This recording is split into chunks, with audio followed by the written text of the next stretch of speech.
दोस्तों नमस्कार, स्वागत है आपका हमारे YouTube चैनल पर।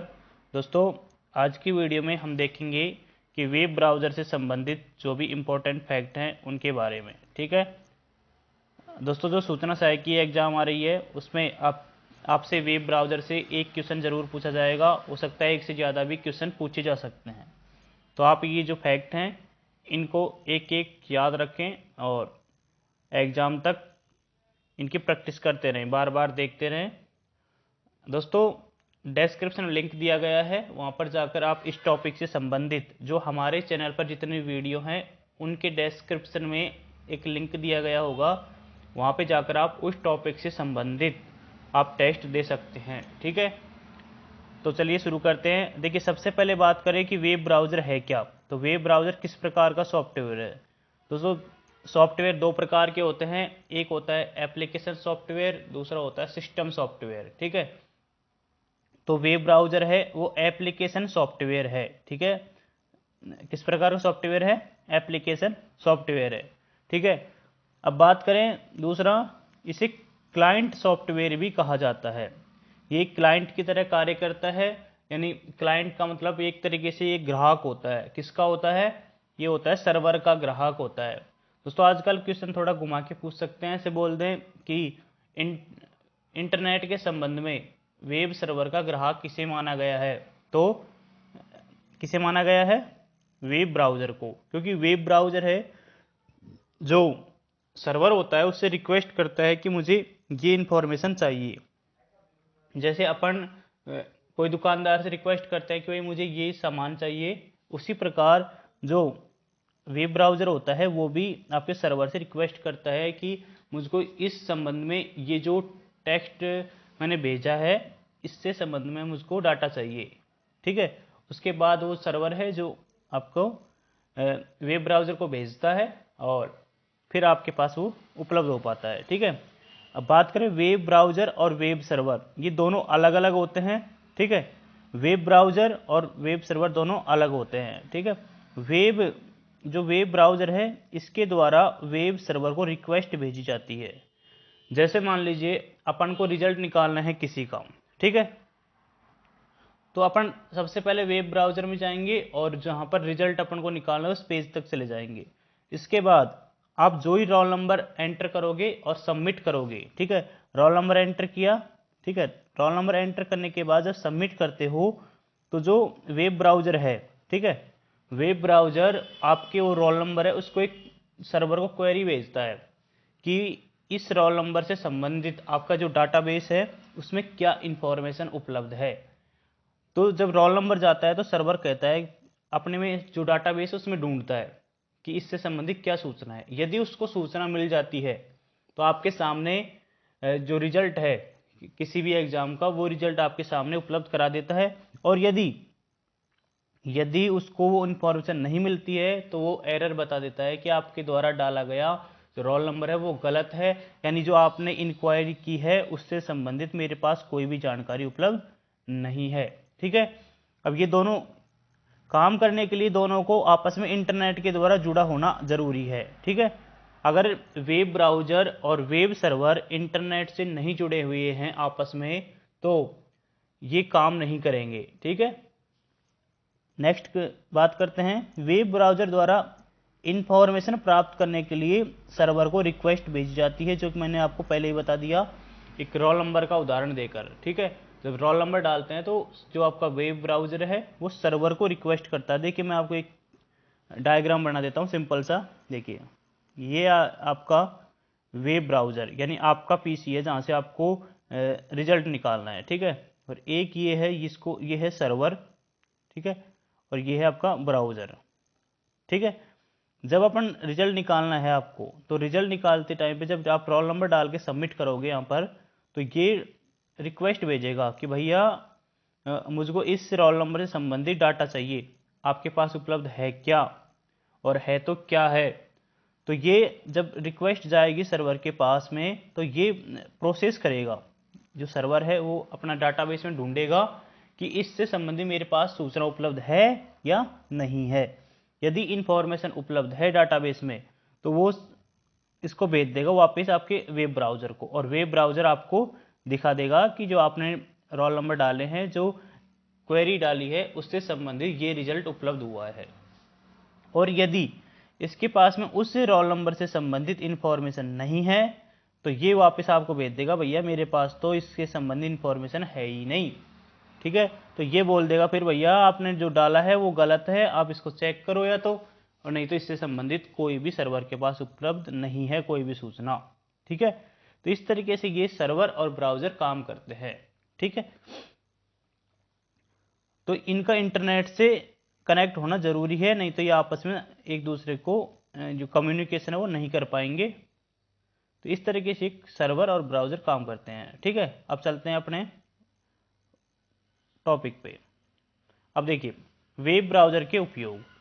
देखिए सबसे पहले वेब ब्राउजर का उपयोग होता है आपका वेब पेज पढ़ने में। दोस्तों वेब पेज जब बनाया जाता है, डिजाइन किया जाता है, तो जो लैंग्वेज होती है, वेब ब्राउजर जो वेब पेज को डिजाइन करने के लिए लैंग्वेज होती है, जैसे HTML, देखिए मैंने नीचे दे रखा है, HTML है, XML है, जावास्क्रिप्ट, CSS, PHP। ठीक है, इस तरह ASPX, इस तरीके से लैंग्वेज होती है जिनको अपन नहीं पढ़ सकते। इनको डिकोड करता है जो वेब ब्राउजर होता है, वो इनको पढ़ता है। पहले पढ़ने के बाद उसको अपने सामने एक ग्राफिक्स के द्वारा दिखाता है, जिससे अपन यूजर है जो पढ़ सके। ठीक है, दूसरा बात करें इंटरनेट एक्सेस करने के लिए। आपको इंटरनेट एक्सेस करने के लिए वेब ब्राउजर की आवश्यकता पड़ती है, अन्यथा आप वेब जो इंटरनेट उसको एक्सेस नहीं कर सकते। ठीक है, देखिए अब जब वेब ब्राउजर इंटरनेट एक्सेस करता है तो कुछ नियमों का पालन करता है। ठीक है, ऐसे थोड़ी है कि ऐसे ही कुछ भी वो कर ले। तो ये जो प्रोटोकॉल होते हैं इनको नियम कहते हैं। ठीक है, तो ये दो नियमों का उपयोग करता है। एक होता है HTTP, देखिए HTT और P। ठीक है, हाइपर टेक्स्ट ट्रांसफर प्रोटोकॉल। ठीक है, एक होता है HTTPS। ठीक है, इसका नाम होता है हाइपर, देखिए हाइपर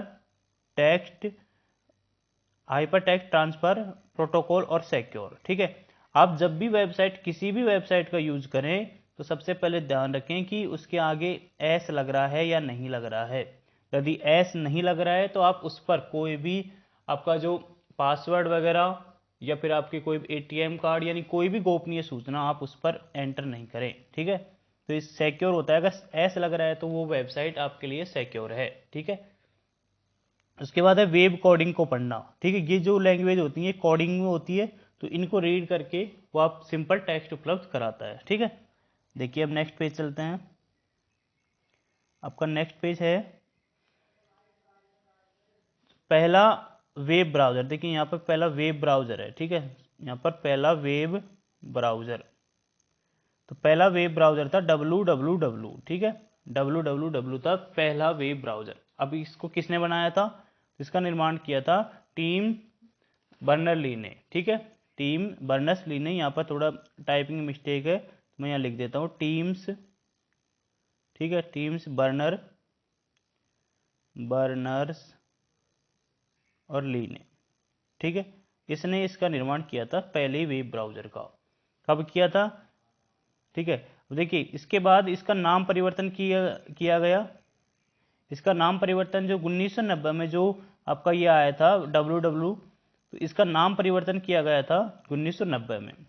और क्या नाम रखा गया था? नेक्सस। इंपॉर्टेंट क्वेश्चन है कि www का नाम परिवर्तन करके क्या नाम रखा गया था? तो क्या नाम रखा गया था? नेक्सस। ठीक है, इसके बाद बात करें जो ये www ब्राउजर था या नेक्सस ब्राउजर था, वो बिल्कुल लो क्वालिटी का था। यानी ये ग्राफिक्स को सपोर्ट नहीं करता था, ना कलर को सपोर्ट करता था, बस सिर्फ जो टेक्स्ट आधारित था, इसमें सिर्फ आप पढ़ सकते थे, कुछ भी इसमें वीडियो या फोटो या फिर कोई एनिमेशन वगैरह नहीं चलते थे। ठीक है, अब बात करते हैं अगले। देखिए अगला वेब ब्राउजर बात करते हैं कि पहला डिजिटल एवं ग्राफिक सपोर्टेड ब्राउजर कौन सा था। ये क्वेश्चन हमसे पहले आ भी चुका है शायद, और अब भी आने की संभावना है कि पहला डिजिटल या ग्राफिक सपोर्टेड यानी जिसमें कलर वगैरह और फोटो वगैरह वीडियो यानी डिजिटल जो ग्राफिक सपोर्टेड था वो कौन सा था? तो वो था मोज़ेक ब्राउजर। ठीक है, कौन सा ब्राउजर था? मोज़ेक, की याद रख लेना, मोज़ेक ब्राउजर था। और इसका निर्माण कब किया गया था? 1993 में, 1993 में इसका निर्माण किया गया था। अब इसका निर्माण किसने किया गया था? तो इसका निर्माण किया था national centre for super computing application यानी NCSA द्वारा इसका निर्माण किया गया था मोज़ेक ब्राउज़र का। ठीक है, बात करें अगले में, देखिए इसके बाद आता है इंटरनेट एक्सप्लोरर। ये तो आपने यूज़ किया होगा कि विंडो के साथ आता है, जो विंडो 7 थी, विंडो 8 थी, विंडो 8 तक इसका यूज़ हुआ है। ये MS ऑफिस सॉरी जो विंडोज़ होती है उसके साथ बाय डिफ़ॉल्ट ब्राउज़र के तौर पे आता था। वर्तमान में तो जो ये इंटरनेट एक्सप्लोरर को माइक्रोसॉफ्ट एज में परिवर्तन कर दिया है, यानी इसका नाम बदलकर जो इंटरनेट एक्सप्लोरर था उसका नाम बदलकर क्या रख दिया है? माइक्रोसॉफ्ट एज रख दिया है, और ये विंडोज़ 10 के साथ में आ रहा है। ठीक है, अगर एक क्वेश्चन आ सकता है कि विंडोज़ 10 का बाय डिफ़ॉल्ट ब्राउज़र कौन सा है, तो कौन सा है? Microsoft Edge. इसको किसने बनाया गया है? माइक्रोसॉफ्ट कंपनी ने, जो कि विंडो बनाती है और MS ऑफिस बनाती है। ठीक है, और कब बनाया गया था? 1995 में इसको बनाया गया था, 1995 इंटरनेट एक्सप्लोरर को सबसे पहले। ठीक है, बात करें अगला है आपका ओपेरा ब्राउज़र। आपने इसका यूज़ किया होगा कभी न कभी, आपने इसका यूज़ तो किया होगा कि ओपेरा ब्राउज़र। ठीक है, देखिए ओपेरा ब्राउज़र को कब बनाया गया? 1995 में बनाया गया था। कब बनाया गया था? 1995। किसने बनाया था? ओपेरा सॉफ्टवेयर कंपनी ने। और ये भी ग्राफिक्स एवं डिजिटल सपोर्टेड था, यानी इसमें भी आप जो ग्राफिक्स थी उसको देख सकते थे, अपलोड कर सकते थे, यानी फोटो वगैरह और जो कलर वगैरह होते हैं उनको सपोर्ट करता था। ठीक है, अगला देखते हैं। अगला है मोजिला फायरफॉक्स। कौन सा? Mozilla Firefox. इसको किसने बनाया था? तो मोजिला फाउंडेशन ने। कब बनाया था? 2002 में बनाया था मोजिला फाउंडेशन ने मोजिला फायरफॉक्स को। और ये एक ओपन सोर्स सॉफ्टवेयर है। इसमें क्या होता है कि 4 ऑप्शन देता है, जिसमें तीन जो वेब ब्राउज़र अलग देता है और एक वेब ब्राउज़र मोजिला दे देता है, और पूछता है कि निम्न में से कौन सा वेब ब्राउज़र ओपन सोर्स है। तो ओपन सोर्स कौन सा है? Mozilla Firefox. ठीक है, बात करें अगला, देखिए इसके बाद आता है सफारी वेब ब्राउज़र। जो सफारी वेब ब्राउज़र है इसको किसने बनाया? एप्पल INC, जो एप्पल कंपनी है, अपने एप्पल के आईफोन होते हैं उसी कंपनी ने बनाया है सफारी वेब ब्राउज़र को। कब बनाया है? तो इसने बनाया 2003 में इसको बनाया है। लेकिन इसकी सबसे बड़ी जो समस्या है वो ये है कि जो एप्पल के प्रोडक्ट होते हैं उन्हीं पर ही काम करता है, यानी आपके एंड्रॉयड में ये काम नहीं करेगा।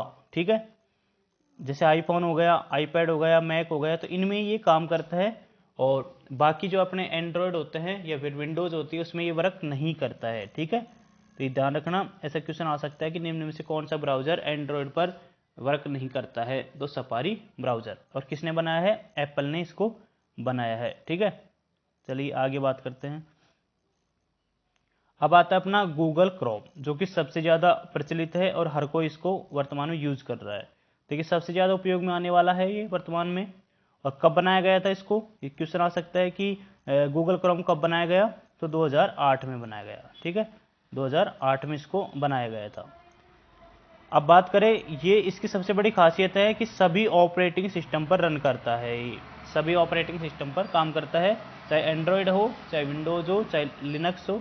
ठीक है, अब बात करें, ये सबसे इम्पोर्टेंट क्वेश्चन है, ये आ सकता है आपके कि गूगल क्रोम में प्राइवेट सर्च के लिए इकॉग्निटो कौन सा मोड दिया गया है? तो इकॉग्निटो मोड दिया गया है। ठीक है, कौन सा मोड? इकॉग्निटो मोड दिया गया है। यानी अगर आप इकॉग्निटो मोड में सर्च करते हो तो ना तो आपकी जो हिस्ट्री है, आपने क्या सर्च कर रहे हो, ठीक है, वो हिस्ट्री रिकॉर्ड नहीं होती है, ना ही आपका डाटा गूगल के पास जाता है कि आपने क्या सर्च किया, क्या सर्च नहीं किया। ठीक है, तो ये जो प्राइवेट सर्च है उसके लिए ये मोड दिया गया है आपको, किसमें? गूगल क्रोम में। ये इंपॉर्टेंट क्वेश्चन है, अब यह ध्यान रखना, इकॉग्निटो मोड दिया गया है। ठीक है, इसके बाद अपन बात कर लेते हैं अगले।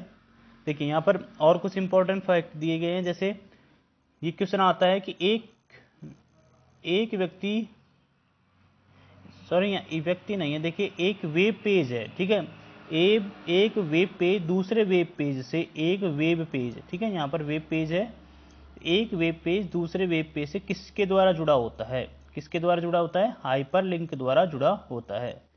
ठीक है, ये क्वेश्चन इंपॉर्टेंट है, आप स्टार लगा लीजिए इस पे।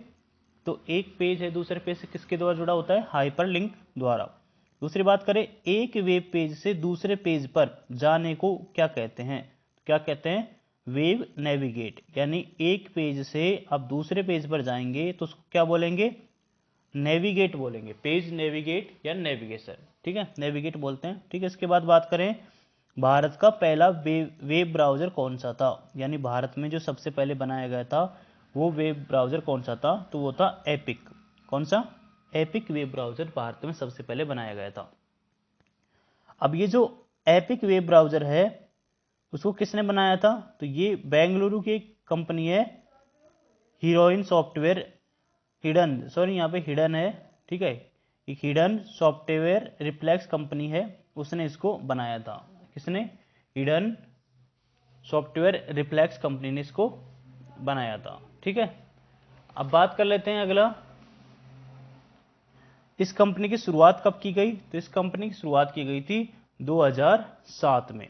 किसके द्वारा की गई थी, तो आलोक भारद्वाज के द्वारा इसकी शुरुआत की गई थी, यानी इसकी स्थापना की गई थी। जो कंपनी है हिडन, मैं लिख देता हूं यहाँ पर हिडन। ठीक है, मैं हिडन है इसका नाम, देखिए। ठीक है, नीचे जो डिस्क्रिप्शन है वहाँ पर आपको ये सब कुछ जो फैक्ट हैं ये मिल जाएंगे, आप वहाँ से जाके इनको अच्छी तरह रीड कर लेना। अब टाइपिंग में कुछ दिक्कत आ जाती है, उसके लिए क्षमा चाहते हैं। उसके बाद 2007 में हो गई इसकी स्थापना। उसके बाद बात करें कि ये जो एपिक है तो किस बेस पर बनाया गया था, तो ये जो एपिक है जो मोजिला ओपन सोर्स है, ठीक है, मोजिला ओपन सोर्स है उसकी बेस पर बनाया गया था। ठीक है, तो ये थे वेब ब्राउज़र से संबंधित इंपॉर्टेंट फैक्ट। ऐसे ही फैक्ट के लिए हमारे चैनल को सब्सक्राइब करें, वीडियो को लाइक करें, दोस्तों के साथ शेयर करें।